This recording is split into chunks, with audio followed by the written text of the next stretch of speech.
Atrodytų jau laikas jam ateiti, ne tik kalendoriuje. Laikas saulei, žalumai, pagaliau besišypsantiems veidams. Bet jis neskuba tas pavasaris, vis dar neleidžia numesti storų paltų ir priaugusių kelių kilogramų. Gal, kad galėtume po žiemos atsitiesti stiprus ir jį pasitikti žvalus? Turi būti geras miegas ir pakankamai išsimiegoti.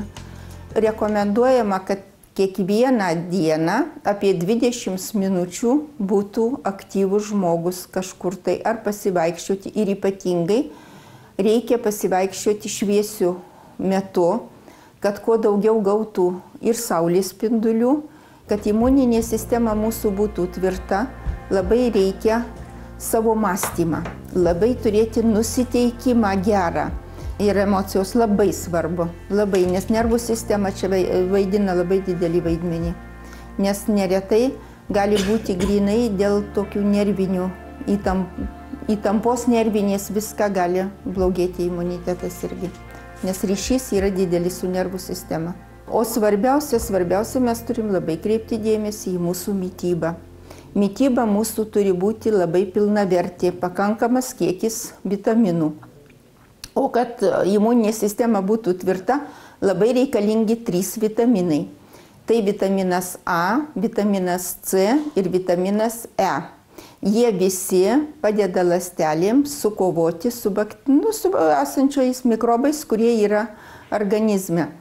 O štai garsioji daktarė Eugenija Šimkūnaitė, jei būtų gyva, neabejotinai dar pasiūlytų ir žolelių. Sako, jų ji žinojo šimtus ir ko jau ko, bet stiprios sveikatos receptų tikrai nestokojo. Jinai prisistatydavo, kad jinai yra ragana. Aš girdėjau, kaip ir pradėjo pranešimą Bono studentams. Aš esu sena ragana, Minalta Heks prisistatė. Visi studentai, taip mes sakytum, daktarė, jūs ragana, šluotą turit. Kada jūs skrisit? Žiūrėk, tai ką sako? Tu nori, kad aš prie radiatorių įlyščiau. Taigi sako, kamino, tai nėra. Labiausiai jai buvo sveikata. Ir jie manė, jeigu žmogus bus sveikas, tai jis bus gražus ir ilgai gyvens. Nuo peršalimo, kosulio, kepenų, tulžies, šlapimo takų, nervų, virškinimo, venų ligų, širdies ir kraujospūdžio žiniuonė žinojo begalę paslapčių. Pati svarbiausia, kaip tas žolelės maišyti, dabar prieinama ir mums. Bendrovė Akorus Kalamus siūlo vaistažolių arbatas tiksliai pagal daktarės Šimkūnaitės receptus. Tinkamas ir įvairiems negalavimams gydyti ir kas mums išvargintiems žiemos ligų, apsunkusiems nuo riebaus maisto itin svarbu, organizmui valyti, stiprinti. Mišinys švarus organizmas ankstyvą pavasarį idealus. Čia sumaišyta 10 žolelių, puikiai žinomų lietuviškų. Varnalėšų šaknų, našlaičių, jonažolių, asiūklių ir kiaulpienių žolių, beržų ir žemuogių lapų, ramunėlių ir šlamučių žiedų, taip pat margainių vaisių.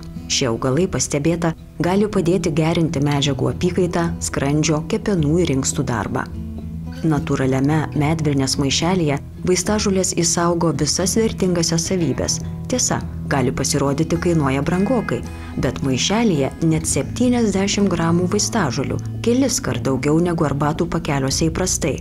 Be to, tokia aukšta kokybė nebūna pigi.